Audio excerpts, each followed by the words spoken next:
stories now, and one MP's push for the voting age to be lowered to 16. The Green Party's Sue Bradford argues that 16-year-olds can marry, have children, work and pay tax, so they should be allowed to vote. Well, the Young Nats are against the idea. Its President Matthew Patterson is on the line now. Hi there, Matthew. Hi, Mary. Young Labour doesn't have an official position on the plan, but its President Meg Bates also joins us. Hi there, Meg. Good evening, Mary. Thanks for having us on. What do you think, Meg? Well, officially, Young Labour is unable to form a position until we've actually seen the bill and we have all the information. Yeah, but your gut response is what? Well, we would definitely encourage any debate that seeks to empower young people into engaging in political society. Yeah, but the bottom question here is, are 16 and 17-year-olds up to it, do you think? Well, I think up to it is perhaps not necessarily the right way to describe it, but I have heard people on the show saying that they're not intelligent enough perhaps to engage.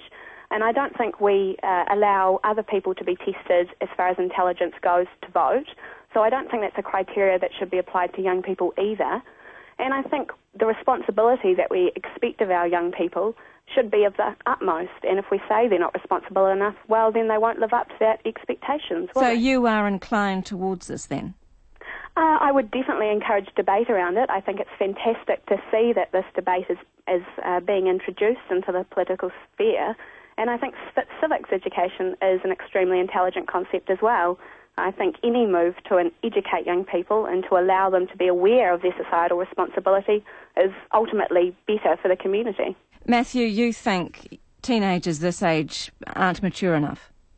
On the whole, no, I don't think so. I think that in this country and indeed around the world, we have one age, 18, where it's basically you're coming of age. You can drink, you can smoke, you can get married, and you can vote. And I think if there's no need for an exception, then that should be the case overall. And most 16 and 17-year-olds are still basically dependent on their parents.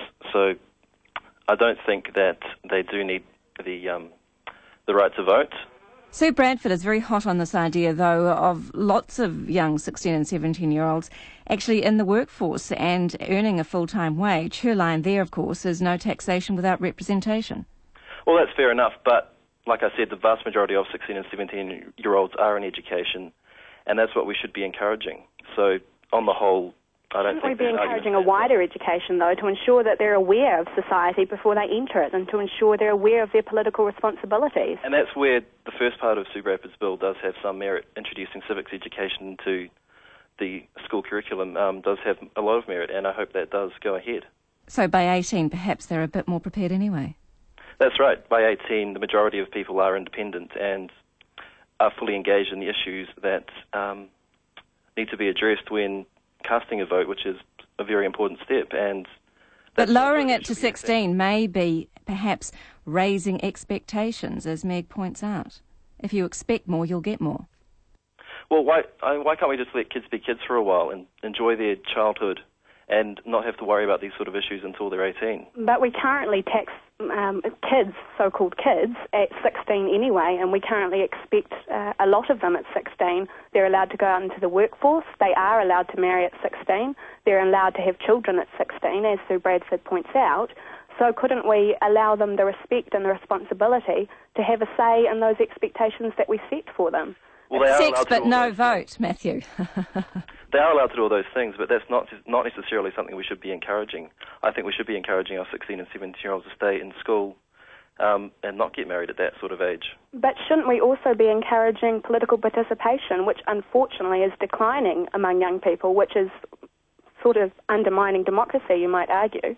If young people are not involving themselves at a young age in politics, then they're less likely to continue that involvement. And I think that's a very worrying trend. Well, I think that introducing civics education into the high school curriculum would be a good first step. And perhaps if young people show political participation increases because of that, then maybe something like lowering the voting age could be looked at. Meg, when do you think that Young Labour will have a position on this, an official position? Well, I think once we're given a chance to see the bill, Mary, that would probably be when we would start looking at the information and forming an opinion. But it is something that's been discussed in Young Labour before, and there are varying opinions on it, so it will need further consultation. Thanks for your time. That's Meg Bates. She is the President for Young Labour, also talking there to Matthew Patterson, who is the President for the Young Nats. Māori groups from